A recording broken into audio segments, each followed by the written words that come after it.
नमस्कार, मी सुवर्णा धानोरकर. बुलेटिनमध्ये आपलं सगळ्यांचं स्वागत. सुरुवातीला एक महत्त्वाची बातमी आहे.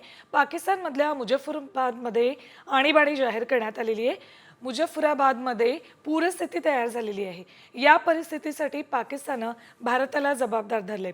झेलम नदीतून कोणतीही पूर्वसूचना न देता भारतानं मोठ्या प्रमाणावर पाणी सोडलंय. त्यामुळे पाकिस्ताननं पूरस्थिती निर्माण झाल्याचा आरोप केला आहे.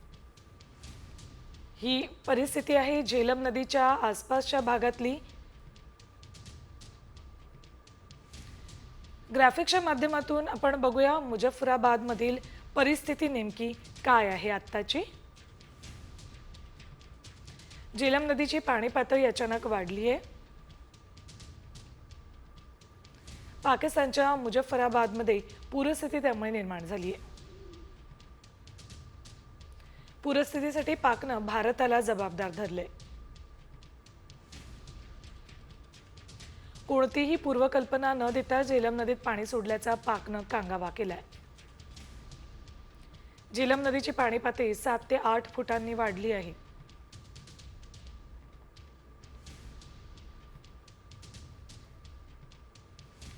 भारतावर पाकिस्ताननं हे आरोप केलेले आहेत. पहलगाम हल्ल्यानंतर आठवडाभराच्या आतच पाकिस्तानमध्ये अशा पद्धतीनं झेलम नदीला मोठा पूर आलाय. त्यामुळे आसपासच्या परिसरामध्ये बिकट परिस्थिती निर्माण झाली आहे. तर भारतानं पूर्वसूचना न देता नदीचं पाणी सोडल्याचा आरोप पाकिस्तानकडून करण्यात आलाय. पाकिस्तानकडून कायम भारताविरोधात काही ना काही कांगावे सतत सुरू असतात.